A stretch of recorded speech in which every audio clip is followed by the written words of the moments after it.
Gamers everywhere are eagerly awaiting the release of Halo 3, and you may have to actually play it if you have some good luck, which is great, or you spend $60. Here's the rundown on how you can play Halo 3 early if you're willing to meet Microsoft's conditions. Take a look. Halo is one of the most critically acclaimed and best-selling video game franchises of all time. Now, with Halo 3's release upon us, gamers are clamoring to quench their thirst for more Master Chief. Now, for a price, they can have a taste of Halo 3 very soon. Microsoft and Bungie announced 3 separate ways that Halo fans can make their way into Halo 3's official beta test. The first involved entering a random lottery, the second was an Xbox Live competition, and the final surefire way to get into the beta is to pick up a copy of the free-roaming shooter Crackdown for $60. Should gamers shell out real-world money for the privilege to test an unfinished and buggy Halo 3? Is Microsoft doing fans a favor or exploiting their loyalty? Finish the fight. It's The Loop.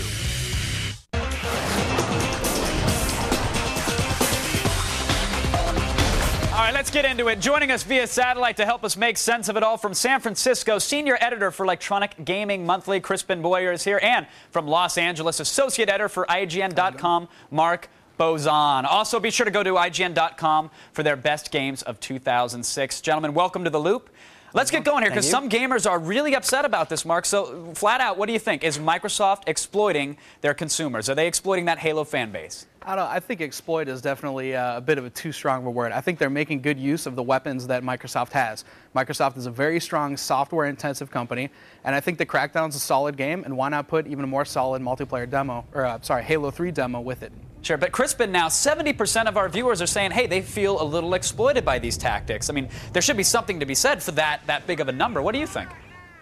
I have to agree with Mark. I think exploited is too strong of a word, and ultimately Microsoft is giving really hardcore fans a chance to win their way into the beta. You have to play like 3 hours starting on February 1st, and the first, however many, it's like over 13,000 players that can log 3 hours and log onto the site. They'll basically earn their way into the beta. So the really hardcore fans that play all of this Halo, when this becomes available, we'll be able to get in for free. Personally, I'm fine paying $60 to get into the beta. I think it helps that it also comes with a really good game. It's not like they did this with Viva Pinata or something that just doesn't make any sense. Which they maintain is, by the way, a hugely popular game. I mean, here's the thing. So apparently we don't have a problem with their method of obtaining a beta key. We just have a problem with our late-night local news tease and the use of the word exploited. Okay, that I can understand. But what about bundling with Crackdown now? So if gamers don't want Crackdown, Mark, do you think they're going to go out and buy it just for this beta invite? Do you think they're going to shell out $60 to test an early game? I seriously hope not. Anybody out there that's thinking about buying Crackdown specifically for the Halo demo, please don't. For your own money, for my money, for all of our money out there, please don't do that. Crackdown's a solid game. If you want to buy Crackdown and you want to play the Halo demo on top of that, and if it makes it like a better purchase for you, that's great. But it's not fair to the developer to say that it's a $60 demo, and it's not fair to the game Crackdown to say it. I personally wouldn't be buying Crackdown for $60 if I didn't want the game and wanted the demo. Since I want them both, a decent amount, I may do it. I completely agree with that. Crispin, could this be a dangerous move for Microsoft if somebody goes out, let's say they pick up Crackdown, $60, maybe they paid $65 after the pre-order or something like that. They get it home, and it turns out this Halo beta test is really just half a level. Or maybe it's running some Halo 2 engine type code and it's just a little more polished. I mean, we don't know what we're getting. Could there be a backlash with gamers that have just plunked down almost $100 to play one level of a demo that might be a 10-minute time limit type experience? Oh, there'll definitely be a backlash if the demo comes out like that, but I really doubt that the demo is going to be just one level. I got a chance to play 3 levels of it back for when we did our cover story, and I'd be surprised if it wasn't the 3 levels that we already played, because they're already designed, they're pretty far along. So you think this is going to be a substantial experience, multiple levels that already are seeing some polish here for Halo 3?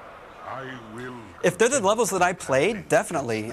These levels, when we were done playing them, we got to play them for one day, and we couldn't wait to go back and play them some more. So this is definitely going to be a substantial experience. And actually, this whole thing kind of reminds me of when Star Wars Episode 1 came out. The trailer came out, and they had the trailer that was on with Waterboy. And a lot of people went and saw Waterboy just to see the Star Wars Episode 1 trailer. This is back before Star Wars was crap. Right. But I think this is better because, Crackdown's a much better experience than Waterboy. I think maybe that's the biggest surprise of this whole story is that people are coming out and saying, hey, you know what, stop sliding Crackdown. It's actually a good game and might be worth the $60 on its own.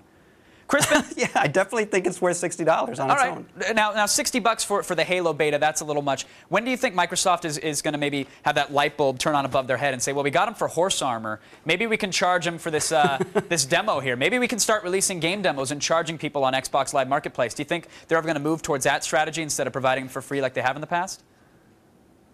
It's possible, but I mean, that's where market forces are going to come in. You know, we're talking about Halo 3, the biggest Xbox 360 game of this year. You know, if they try and do this with Fusion Frenzy 2, no one's going to. Hey, I love Twisted System. Be careful there. Be careful there, Crispin. Mark, what do you think? Is this, you know, if let's say we get 1 million people in on this beta here and Bungie listens to the feedback, is that going to be a good thing? You know, considering maybe 1 million gamers could be wrong about things like balance or map design or what have you. Should we just let Bungie make the game that they make and not worry about such a huge beta test right now? Well, I think it's important to note that Bungie's going to make the game that they want to make. I mean, regardless of if even 1 million people say something and it's still the wrong design choice, they're going to go with their heart. They're going to go with what they've been playing. Bungie's a top developer for a reason, and they're going to listen to themselves more than they're going to listen to anyone else.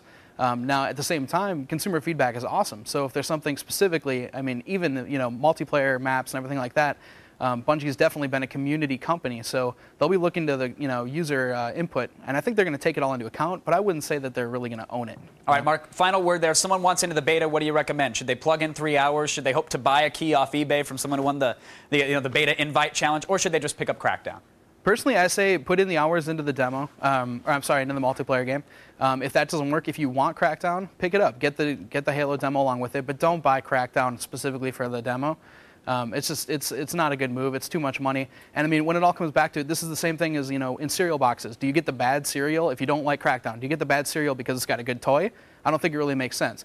And as just kind of a final note, it also, this isn't the first time we've ever seen this. I think, Final Fantasy did this with Dragon Quest. We saw it with Metal Gear Solid back on PlayStation.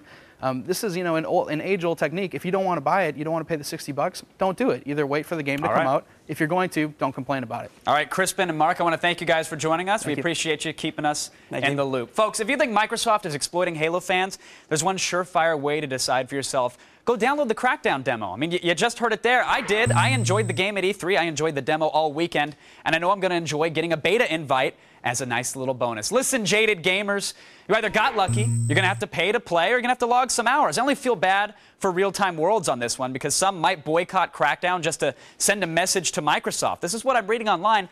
They should really be boycotting Horse Armor and EA cheat codes and $8 NES games. Unite for the right reasons, guys. Attack of the Show, weeknights at 7, only on G4.